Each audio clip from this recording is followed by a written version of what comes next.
битээ стресстүүлээрээ юм ярихгүй. Би чамтай юм ярихгүй. Та миний дүүгийн бодлоор бүр ерөөсө бузардсан байж шүү дээ. Бол хохиш шүү. Энийг нийтлэхгүй шүү. Попрох хэрэгтэй. Кок аммаар шүү дээ. Сайн байна уу? Тийм асуух гэсэн танаас. Байна. Би наач юм байна. Сайн байна. За та ингээд уул уурхайг ингээд эрчимтэй эсэргүүцэж байгаа юм байна. Та яагаад яг ингээд эрчимтэй эсэргүүцээд байгаа вэ? Эрчимтэй эсэргүүцэх шаардлагатай. Манай Монгол улс хэдий байгалийн баялагтайч гэсэн энэ чинь ухаад хөнхөд байж болохгүй асуудал байхгүй юу да. Энэ байгаль их чинь өөрөө гомдно. Гэхдээ уул уурхайг ингээд ухуулахгүй гэж энэ адаглаад орон нутгаас хулаад хот хөдөөг ингээд тоггүй бол гэдгийг мэдж байгаа та нүрсгөл.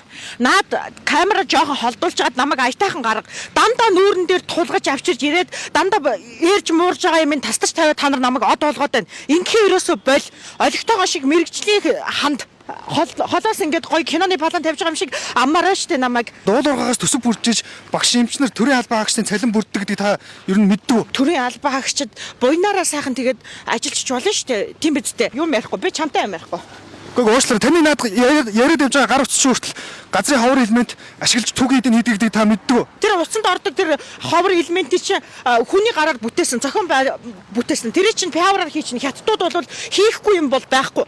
Тэр чинь заавал газраас авах шаардлага байхгүй. Би их дэлгээтэй хайртай. Би энэ газрыг ухуулмааргүй байна. Түнхүүлмээргүй. Энэний эсрэг арт иргэд маань бас надтай нэгдэж үгээ дугармаар байна гэж би хэлмээр байна. Гэхдээ энэ уул уурхайг танд ямар ашигтай яг танд ашигтай болоод энэ талаар оролцож байгаа гэсэн. Миний дүүнэр ихж байгаа битээ стресстүүлэр заяа.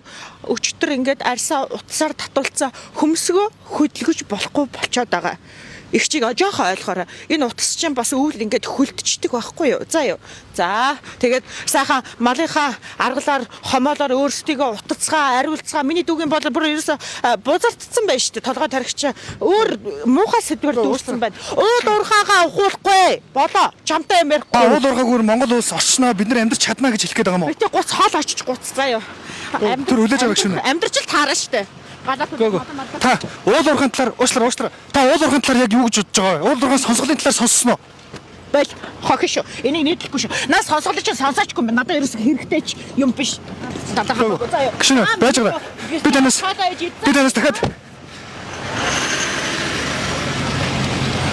юу юм уу? Мангар бацаанчаар намайг тэнэг гэж бодоод идэм бах та. Юу гэж Монгол улс уул уурхаагүйгээр хөгжнө гэж байхгүй штэ. Яач ч утсан. Хөдлөөрөө минь дөө. Энд чин их чин алдаар ингэж тэнэгтэй байгаа юм биш шүү дээ. Энд чи ард иргэдтэй таалагдаж уул уурхайг эсэргүүцэж ингэж жоохон попрох хэрэгтэй байхгүй. Их чин ойлгоч байна. Энэ сэтгүүлч юм уу бацаанчаар нь хүнийг тэнэг гэж бодоод байгаа юм шиг уул уурхайг юу гэж Монгол улс оршин тогтночтой. Байна. За на фэйсбүүкээр чи миний шууд лайв явж байгаа ашгүй нэг сэтгүүлч гарч ирээд дондоо гээд олон юм яриад байна. Гээ мэдлгүй яахтай найз наад төсвөө чинь 30% уул уурхай бүрдүүлж гин. Тэгээд энэ эмчнэр цагдаа нар төрийн албан хаагчдын цалин хин өгөх юм тийм биз дээ. Гэхдээ энэ чи эсрэг тоглолт байхгүй юу?